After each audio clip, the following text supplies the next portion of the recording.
Welcome to the Fear Chronicles, False Evidence Appearing Real, where we are covering real stories for navigating burnout, bold moves, and becoming your best self. I'm your host, Natasha Agha, private practice strategist, mother of two, and recovering perfectionist. This is the space where we get honest about the pivots, the pressure, and the purpose behind it all.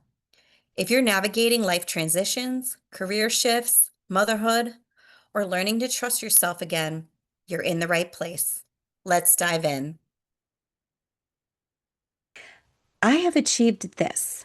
Now I need to do this. I have met this goal. Now I need to do this. I have this thing. Now I need to get this.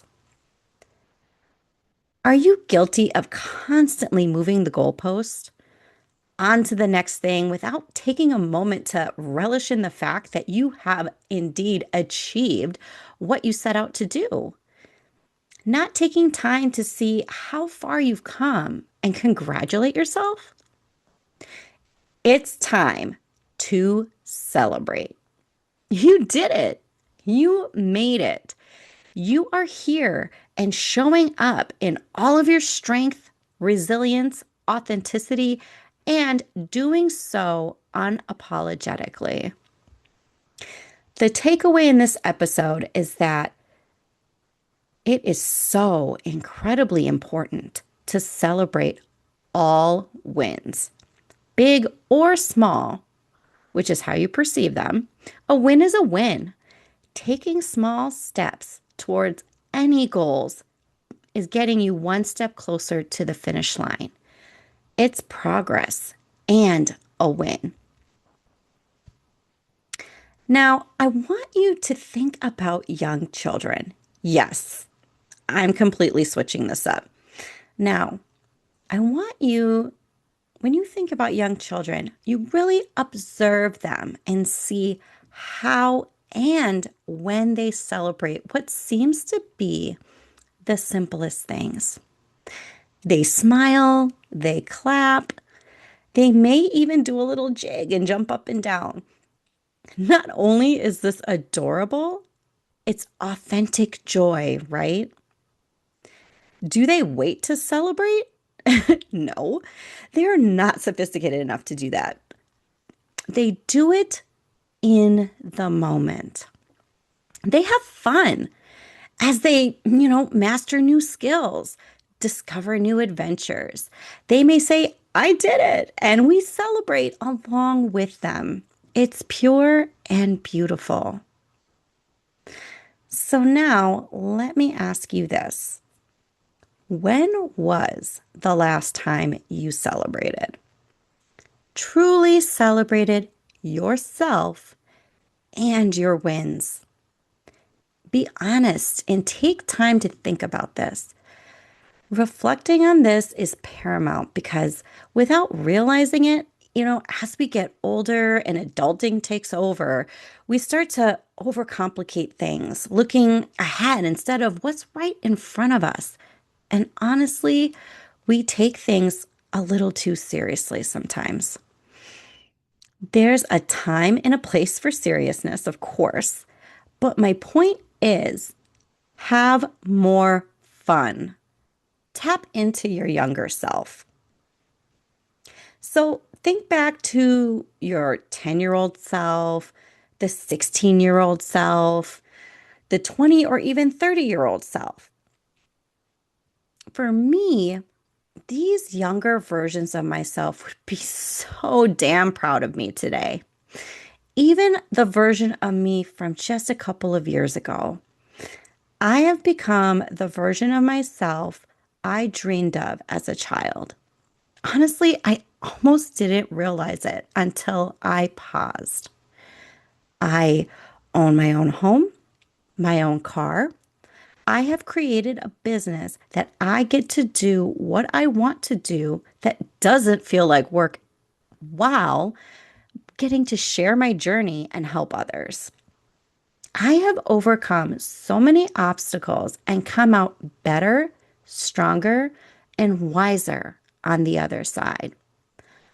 All of these lessons have taught me so much about myself, and I've learned to trust myself. Now, sometimes we get stuck in justifying celebrating. This isn't just the big things, like, it's the little things too.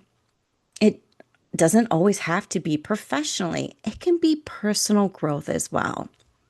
Celebrating not only keeps you motivated, it continues the momentum to keep you focused, especially for those big goals. Keeping your eye on the prize. You need to celebrate and track the wins. I do. I keep a running list of my wins and I celebrate each one as if it's the biggest deal ever. They are, because each one is one step closer to my goals than I was yesterday. Now, I'm going to tap into something that might sound silly, but stay with me. It's just as important to celebrate the wins that haven't happened yet. And you might be thinking, why in the world would I do that? Well, if you don't celebrate them or know how you will celebrate the wins, what are you planning for? Not to achieve the goals? If you already have an idea or know what you will do once you get to your figurative goalpost, it's top of mind. It's happening because you know you will reach it. It makes it real. Have you ever heard the saying, if you fail to plan, you plan to fail? If you don't plan to celebrate, you plan not to reach that goal. Let that simmer for a bit.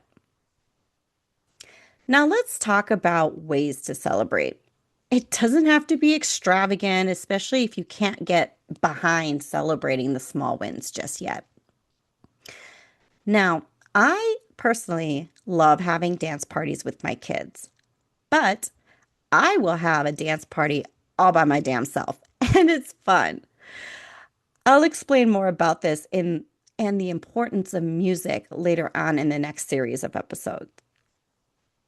You can celebrate in front of the mirror. You can high five yourself, tell yourself that you are doing an amazing job and you are so proud of yourself. Encourage yourself to keep going. If you don't want to have a dance party or you think talking to yourself in the mirror is just plain weird, you can celebrate however you'd like. Buy yourself a coffee or your favorite drink to spoil yourself. You can buy yourself your favorite meal, candy, whatever you want that helps solidify to you that you are indeed celebrating the amazing accomplishments you are making on the journey to becoming her.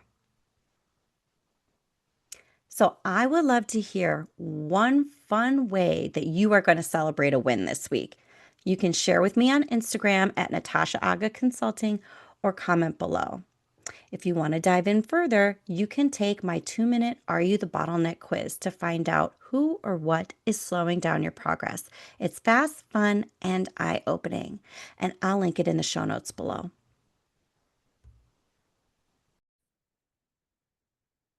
Thanks for joining me on the Fair Chronicles. If this episode resonated with you, I'd love for you to like, comment, or share with someone who needs it. Want more support? Check out the links below for free resources, workshops, and how to work with me. Remember, bold moves start with small shifts. You've got this, and I've got you.